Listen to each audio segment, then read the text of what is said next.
अध्याय 11 संस्कृति और सभ्यता। बहुत बार सभ्यता और संस्कृति लगभग एक सी दिखाई देती है, किंतु वह एक नहीं है। सभ्यता वह वस्तु है जो हमारे पास है। संस्कृति वह वस्तु है जो हम स्वयं हैं। कल कारखाने, मोटर, महल, सड़क और हवाई जहाज तथा भोजन व पोशाक ये संस्कृति नहीं, सभ्यता के उपकरण है। किंतु भोजन करने और पोशाक पहनने में हम जिस रुचि का परिचय देते हैं वह हमारी संस्कृति है। इसी प्रकार कल कारखाने, मोटर और महल बनाने में हम जिस रुचि से काम करते हैं उससे हमारी संस्कृति का परिचय मिलता है। प्रत्येक सुसभ्य व्यक्ति सुसंस्कृत नहीं होता, क्योंकि संस्कृति का निवास मोटर, महल और पोशाक में नहीं, मनुष्य के हृदय में होता है।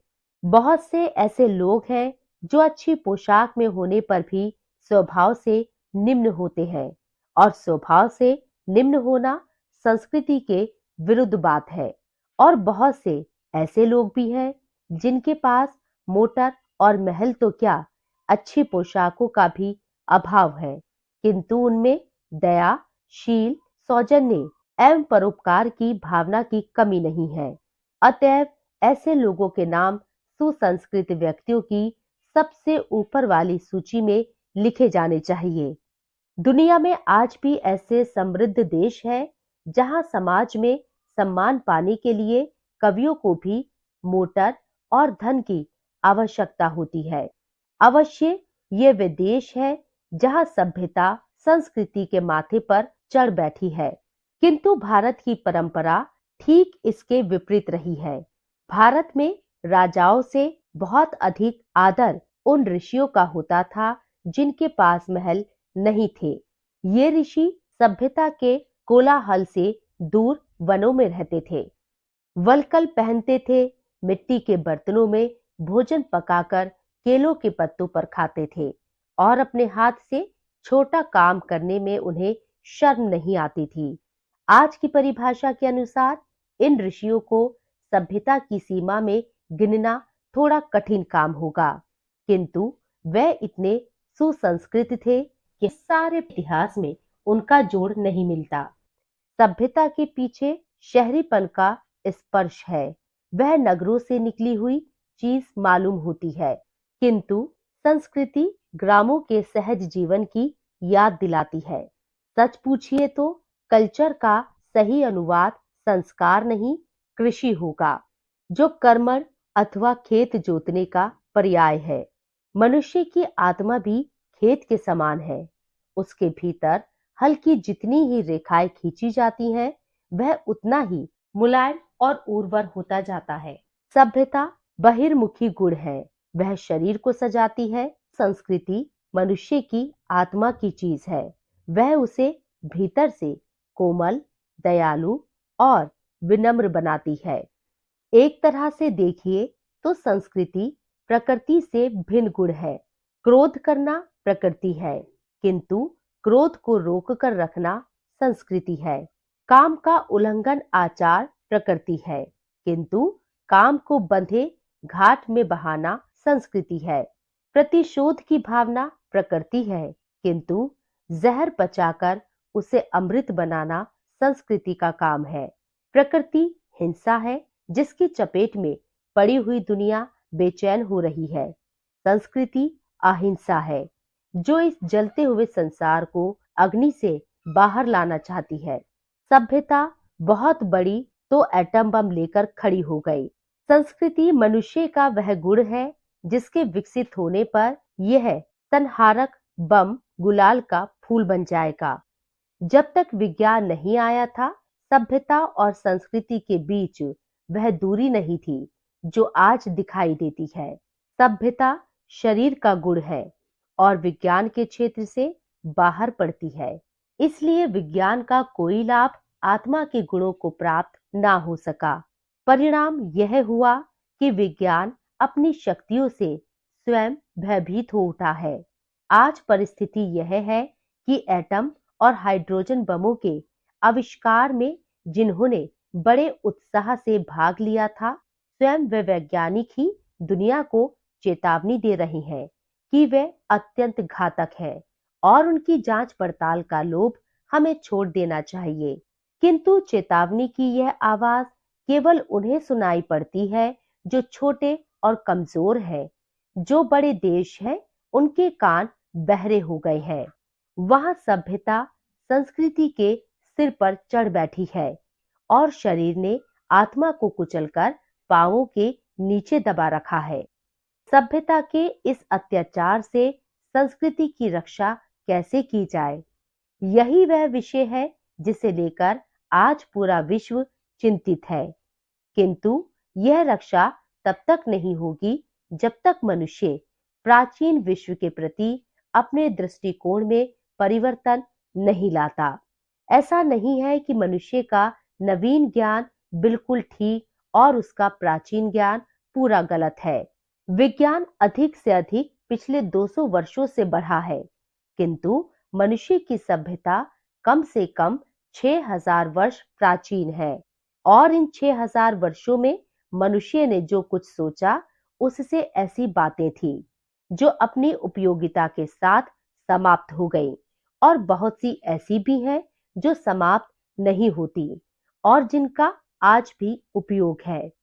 विशेषतः भारत की ओर संसार जिस आशा से देख रहा है उसका लक्ष्य नवीन नहीं बल्कि प्राचीन भारत जैसे नवीन विश्व के नेता अमेरिका और रूस है, वैसे ही प्राचीन विश्व का नेता भारत था। किंतु नवीनता के साथ लड़ाई में यह प्राचीन विश्व सर्वत्र पराजित हो गया। केवल भारत में वह आज भी युद्ध कर रहा है। एक यह भी कारण है कि नवीन सभ्यता से पीड़ित विश्व भारत की ओर किसी रहस्यमयी आशा से देखने लगा है। किंतु भारत किस प्रकार अपने को योग्य बना सकता है कि वह इस आशा को पूर्ण कर सके? क्या विज्ञान के त्याग के द्वारा? विज्ञान का त्याग असंभव है और वह हमारे अर्वाचीन इतिहास की शिक्षा के भी विपरीत होगा। अभिनव भारत का जन्म 19वीं सदी के आरंभ में हुआ था और तब से इस देश में विचारों के जो भी नेता हुए उनके आपसी मतभेद चाहे जो भी रहे हो, किंतु इस बात में वे सब एक थे कि भारत ना तो अपने प्राचीन ज्ञान का त्याग कर सकता है न यूरोप के नवीन ज्ञान का। भारत की राजनीतिक राष्ट्रीयता उसकी सांस्कृतिक राष्ट्रीयता की देन है। राजा राममोहन राय, केशव चंद्र सेन, रामकृष्ण, स्वामी विवेकानंद, लोकमान्य तिलक, एनी बेसेंट, अरविंद और रविंद्र, ये हमारे अर्वाचीन आकाश के चमकीले ज्योति पिंड हुए हैं और ये सब किसी न किसी सीमा तक धार्मिक थे। उनका ज्ञान पश्चिम का था, किंतु उनकी सारी प्रेरणाएं भारत के अतीत से आई थी। यह कोई आकस्मिक घटना नहीं है कि भारत अहिंसा के द्वारा स्वाधीन हुआ और अहिंसा से ही सामंतशाही एवं जमींदारी प्रथाओं का उन्मूलन करके वह समाजवाद की ओर बढ़ रहा है। जातियों की प्रगति के मार्ग बाहर से नहीं आते, वे उनके सुदूर और निकट के इतिहास से निकलते हैं। भारत की प्रगति के लिए भारत के इतिहास से जो मार्ग निकलता है वह धर्म और विज्ञान के समन्वय का मार्ग है। वह राजनीति और संस्कृति के मिलन का मार्ग है। वह प्राचीन और नवीन के आलिंगन का मार्ग है। ज्ञान के स्तर पर रामकृष्ण, विवेकानंद और अरविंद ने जो दर्शन तैयार किया, कर्म के स्तर पर उसका वही रूप हो सकता था जो उसे गांधी के हाथों प्राप्त हुआ। गांधी जी विज्ञान के द्रोही थे, यह बात भी कहीं जाने के योग्य नहीं है। दुनिया में बहुत से ऐसे राजनीतिक हुए हैं जो धर्म के परिधान में छिप कर चलते थे। गांधी जी शुद्ध धार्मिक पुरुष थे जिन्हें राजनीति के वेश में रहना पड़ा। वह देह के उत्सव में भूले हुए मनुष्य को आत्मा की याद दिलाने आए थे। विज्ञान के विरुद्ध उन्होंने जो कुछ भी कहा, उसका उद्देश्य मनुष्य को यह बताना था कि शरीर ही सब कुछ नहीं है। मनुष्य की वास्तविक शोभा उसकी विनयशीलता, अहिंसा और अस्तेय से है। गांधी जी भारत के धार्मिक इतिहास के प्रतीक थे और हमारे इतिहास ने अपने को जीवित और चैतन्य सिद्ध करने के लिए ही उन्हें उत्पन्न किया था। वे यदि नहीं आते तो भारत का इतिहास झूठा हो गया होता। हिंसा से पीड़ित विश्व में अहिंसा की ज्योति जलाकर वह हमारे इतिहास को आगामी सदियों के लिए जीवित कर गए हैं। प्रत्येक भारतवासी का धर्म है कि वह गांधी को समझे, क्योंकि गांधी भारतवर्ष की सबसे नवीन टीका है। गांधी का वह विनयपूर्ण भाषा है जिसके द्वारा प्राचीन विश्व ने नवीन विश्व की शांति का मार्ग बताया है। सभ्यता यानी बाहरी दिखावे की उपासना बहुत हो चुकी। अब जरा उन गुणों की भी पूजा करो जिन्हें संस्कृति कहते हैं। संस्कृति सुख नहीं सदाचार है। संस्कृति शक्ति नहीं विनम्रता है। संस्कृति संयम नहीं त्याग है। संस्कृति विजय नहीं मैत्री है। और सबसे बढ़कर संस्कृति की चरम साधना अहिंसा से प्रकट होती है। और अहिंसा केवल अनाघात को नहीं कहते हैं। सच्चा अहिंसक वह है जो विरोधी के मन को भी कलेश नहीं देता, जो चिंतन के धरातल पर भी गुस्से में नहीं आता।